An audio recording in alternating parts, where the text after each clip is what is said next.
মোমেনরা পরস্পর ভাই ভাই। ভাই ভাই হয়ে যদি কোনো একটি সমাজ ব্যবস্থা পরিচালিত হয় তাহলে সেখানে মামলা হওয়ার কথা না, সেখানে আরেকজন আরেকজনের বিরুদ্ধে অবস্থান নেওয়ার কথা না। মূলত আমরা ইমানের ভিত্তিতে যে ভ্রাতৃত্ব, এটাকে সুদৃঢ়ভাবে গ্রহণ করতে পারিনি। আল্লাহ সুবহানাহু ওয়া তাআলা আমাদেরকে বলেছেন, মুমিনরা পরস্পর ভাই ভাই, ফাসলিহু বাইনা আখওয়াইকুম, তোমাদের ভাইদের মধ্যে যদি কোনো কারণে ঝগড়া, বিবাদ, ফাসাদ শুরু হয়ে যায় তাহলে তোমরা এটিকে সমাধান করার জন্য নিরন্তর চেষ্টা করে যাও। আল্লাহ সুবহানাহু ওয়া তাআলা বলছেন, মা আতাকুমুর রাসূলু ফাখুযুহু ওয়া মা নাহাকুম আনহু ফান্তাহু। আল্লাহ রাসূল সাল্লাল্লাহু আলাইহি ওয়াসাল্লাম জানিয়ে এসেছেন, তা আঁকড়ে ধরো, যা করতে নিষেধ করেছেন তা থেকে বিরত থাকো। আল্লাহ তাআলা বলছেন, কুল ইন কুনতুম তুহিব্বুনাল্লাহা ফাত্তাবিউনি ইউহিব্বুকুমুল্লাহ। হে রাসূল, আপনি বলুন, তোমরা যদি আল্লাহ তাআলাকে একান্তই ভালোবাসো তাহলে এর পরিচায়ক হলো তোমরা পুঙ্খানুপুঙ্খভাবে আমার অনুসরণ করো। সম্মানিত উপস্থিতি, ইসলামী সমাজ ব্যবস্থার আরেকটি বড় বিষয় হলো বিশ্বাস এবং সৎকর্ম, ঈমান এবং আমলে সালেহ, এই দুইটাকে একত্রিত করা। ঈমান আছে, আপনার আমলে সালেহ নেক কাজ নাই, আপনি সৎকর্ম করেন না, এই ঈমানের মর্যাদা আল্লাহ তাআলার কাছে অতিশয় দুর্বল। আবার আপনি নেক কাজ করেন অথচ আপনার ঈমান নাই, এটার কোনো মূল্যই আল্লাহ রাব্বুল আলামিনের কাছে নেই। এজন্য আল্লাহ সুবহানাহু ওয়া তাআলা বলছেন, ইন্নাল্লাযীনা আমানু ওয়া আমিলুস সালিহাত, যারা ঈমান আনে এবং নেক কাজ করে, কানাত লাহুম জান্নাতুল ফিরদাউস নুজুলা, তাদের ঠিকানা হলো জান্নাতুল ফিরদাউস। এবং আল্লাহ সুবহানাহু ওয়া তাআলা বলছেন, ওয়া মান ইয়াত্তাকিল্লাহা ইয়াজআল লাহু মাখরাজা, যিনি আল্লাহ তাআলাকে ভয় পান আল্লাহ সুবহানাহু ওয়া তাআলা তাকে একটি রাস্তা দেখিয়ে দেন, সরল পথ দেখিয়ে দেন। ওয়া ইয়ারযুকুহু মিন হাইসু লা ইয়াহতাসিব, আর তার রিজিকের কোনো চিন্তা করতে হয় না। আল্লাহ সুবহানাহু ওয়া তাআলা তার কল্পনার বাইরে রিজিকের ব্যবস্থা আল্লাহ রাব্বুল আলামিন করে দেন।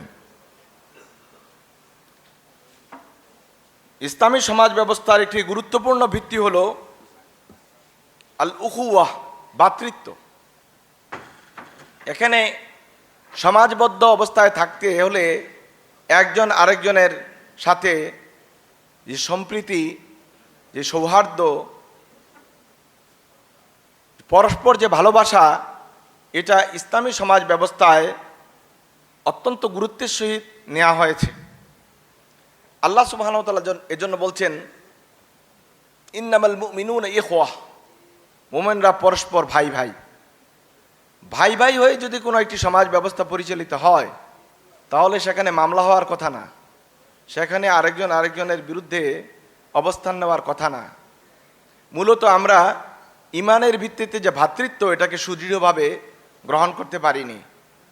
আল্লাহ সুবহানাহু ওয়া তাআলা আমাদেরকে বলেছেন, মুমিনরা পরস্পর ভাই ভাই, ফাসলিহু বাইনা আখওয়াইকুম, তোমাদের ভাইদের মধ্যে যদি কোনো কারণে ঝগড়া, বিবাদ, ফাসাদ শুরু হয়ে যায় তাহলে তোমরা এটিকে সমাধান করার জন্য নিরন্তর চেষ্টা করে যাও।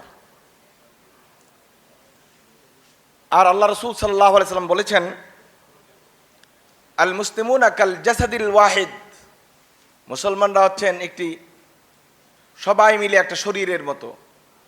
ইজা ইশতাকাত আইনুহু ইশতাকাত কুল্লুহু, যখন তার চোখটি অসুস্থ হয়ে যায় একজন মানুষের, তো সারাটা শরীর যেমন অসুস্থ বোধ করে, ঠিক তেমনিভাবে একজন মুসলমান যদি আক্রান্ত হয় পুরো মুসলমান জাতি, সমাজ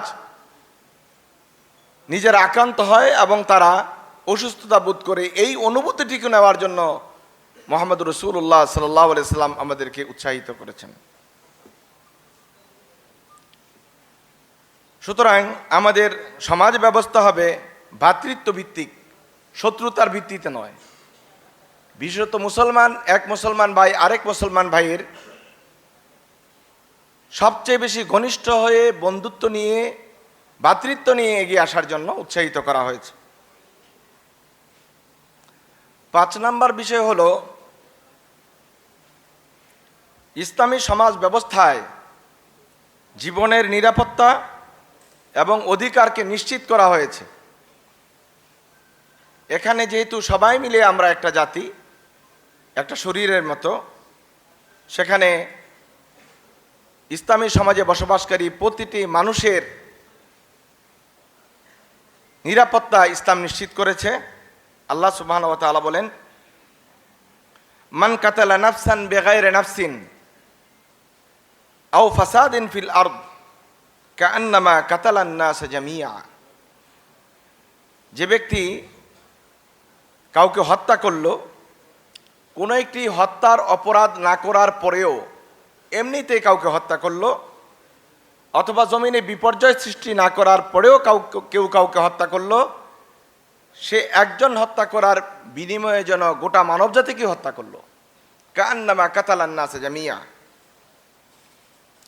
আয়াতটি একটু গভীরভাবে লক্ষ্য করলে আপনারা দেখবেন আল্লাহ সুবহানাহু ওয়া তাআলা এখানে বলছেন, মান কাতালা নাফসান বেগাইরে নাফসিন, কারো পরিবর্তে যদি কেউ কাউকে হত্যা করে।